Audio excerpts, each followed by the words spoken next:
right. Roy, introduce yourself. This is my friend Roy Eacups, and he is my UK brother. Hello, darling. Hi, Suzanne. Thank you. My name's Roy Eacups. I'm in Asda supermarket in Bournemouth, Dorset, England, and this is where I was actually. Oh, the camera's gone. I took it off so they can look at your beautiful face. Darling.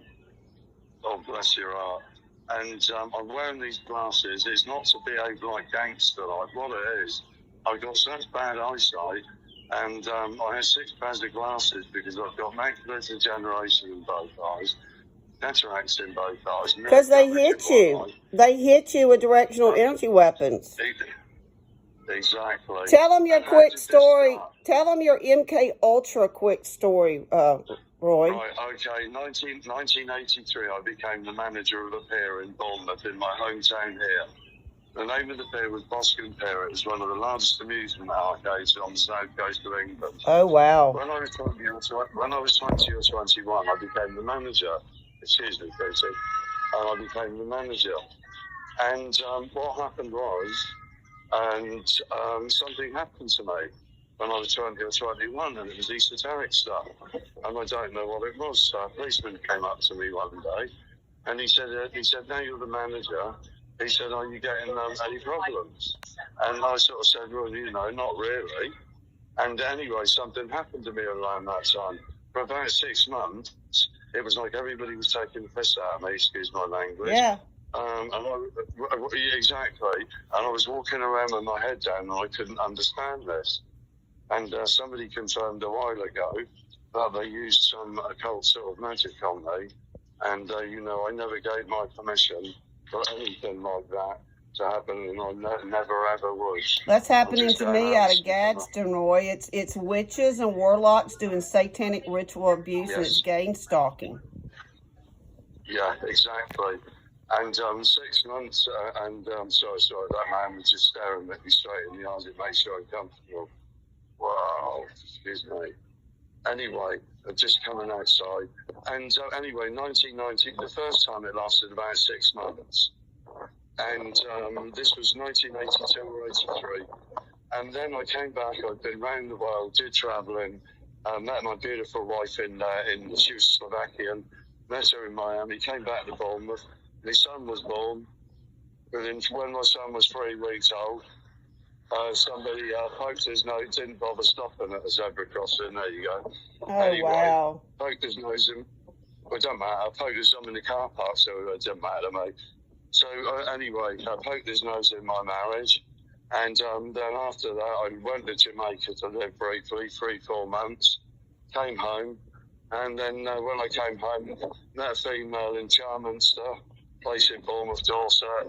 As I approached the door, a piece of my brain folded over, and this was 1995. This was where they used occult magic on me, voodoo, black magic, or some sort of satanic rituals. And then I had a handler called Bill Verity for the first 9 years. He was my first handler. His job was to keep me away from females and to make me look like the local fool. I was driving a taxi at the time, not really knowing where I was going. And anyway, I managed to get through the taxi and did that for 9 years. And then they'd already had it pre-planned to send me to the Philippines to marry a woman that I'd never met. Yeah, they do that. They send those honeypots, don't they, Roy? Yeah, they sent me under full MK Ultra STARGATE project, which Autumn and I are on. I'm Stargate, too. You realize I'm Stargate. Right. I'm a remote viewer. I'm Stargate. Right. Well, the thing is we know this Stargate was 1995, and that was when I was put on the programme the second time, and that is in Bournemouth.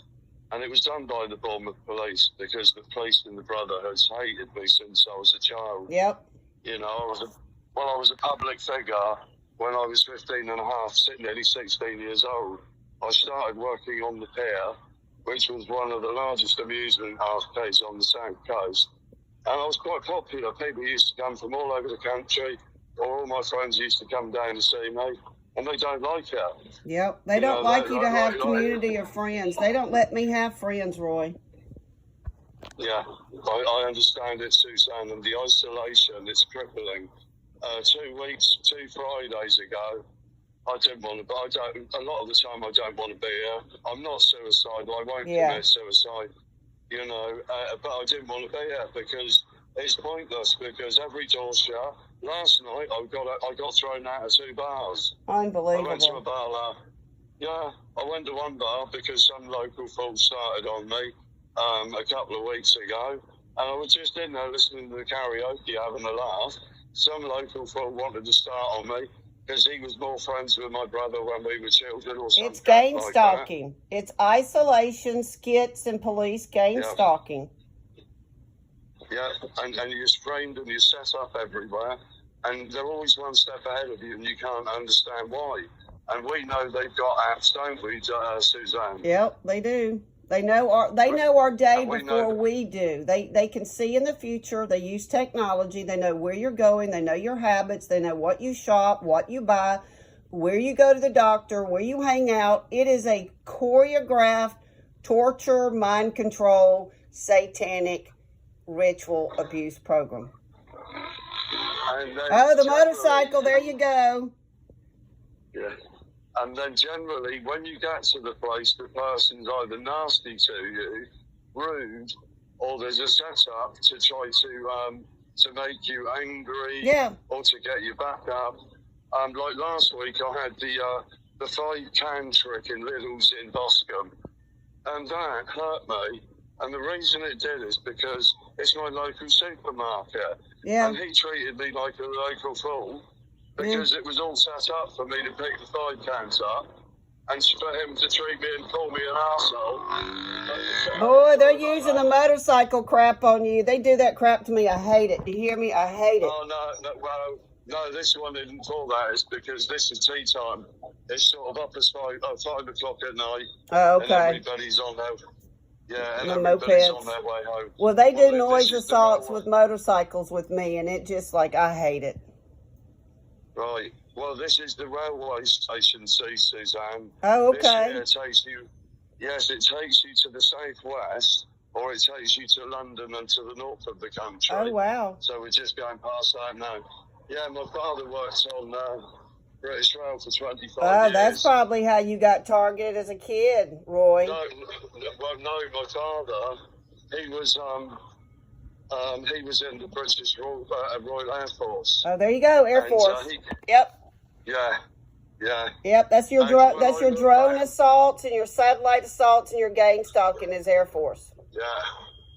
Yeah. All right, Roy, tell people real quick what you would recommend. Tell them what your life is like being gang stalked and wrap it up. We're at 7 minutes, actually 8 minutes. Tell people what you want them to know about you and your story. I'm here for no nefarious purposes. I'm not here for money. I wasn't here for money. As it happened, what I've done is try to connect the world. And I couldn't be happier that TI Talk about 6 years ago started, maybe 5, started to connect the whole world. And I couldn't be happier. And I've made a lot of beautiful souls, highly, highly intelligent people. And, there is light at the end of the tunnel. I would never have thought I never thought this was going to finish for me. Yep. I'm better than I was. I don't know if it's ever going to finish completely because I've still got stuff going on. But we've got to think onwards and upwards. We've got to be positive. We've got to keep away from gossip. We've got to keep firm friends. If we're lucky enough to have TI friends that aren't going to turn on us. I'm your friend, nonsense. Roy. I'll never turn on you, baby. And likewise, thank you, baby. I appreciate that, Suzanne. And I've got a few more now because the fake ones are now being wheedled down. Yeah, we have a little TI group that's stealing homes from people, and I'm about to out their ass. You need to just TikTok and get away from me. Yeah, these people that tried to steal my house and got me swatted, I'm coming for you, promise. Good girl, and I'm going to help you, Suzanne, any way I can, and my friends will, and any platform that I can do to help. Same here. Target individuals. That's why I wanted to get your face. I wanted to get your face and your story out, Roy, so people will know who they are. Tell them where they can find you and follow you real quick. Right. Last week, Targeted Individuals United was taken down on YouTube. The website isn't up to date because they've demonetised Yeah, me. they demonetize everything. TargetedIndividualsUnited.com. And my Facebook and Twitter is Roy Eacups. Roy Roy, my Eacups. first name. Yes, surname Eacups. EACUPS. All right, guys. Y'all follow Roy. All right, y'all have a good day. He loves you and I love you.